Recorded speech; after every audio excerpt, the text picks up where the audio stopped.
अस्सलामुअलैकुम वीवर्स, ये अहमदीन साहब हैं। ये इलाज के लिए आए थे एक हफ़्ता पहले।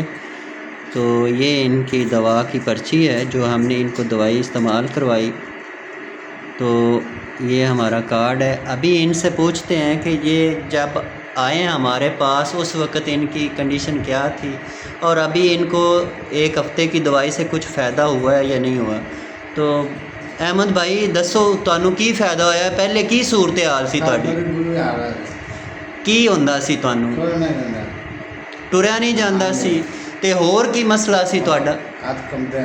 हत्थ कंबदे सन, ज़बान अड़दी सी ते चलन फिरन विच बिल्कुल तुहाडा कोई मतलब। ते अज तुसी माशाअल्लाह किन्ना कु चल के आए जे?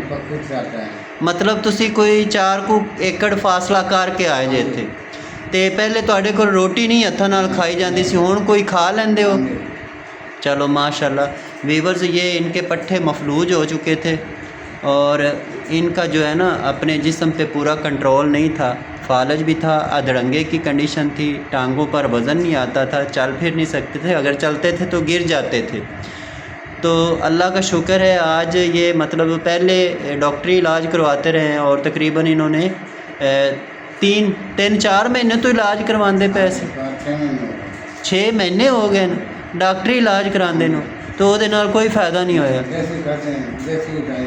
अच्छा, देसी भी खाई है, लेकिन जेड़ा तुहानू इस हफ्ते दे विच फ़ायदा होया वो कितों भी नहीं फ़ायदा होया। चलो माशाअल्लाह, अल्लाह दा शुक्र है कि इन्हां नूं ये अपनी ज़बानी दस रहे हैं कि इतना ज़्यादा फ़ायदा होया। अल्लाह ताला इन्हां नूं कामल शिफा दे। ते इस तरह अपने इस इलाके दे विच जिस तरह दे ये मरीज़ ने, अगर कोई फालज दा मरीज़ है, लकवे दा है, पट्ठियां दी कमज़ोरी दा मरीज़ है तो वह साडे नाल राबता कर सकदा है। Hasnain herbal medical treatment centre Bunga Hayat. Phone number है 0305 736 0011।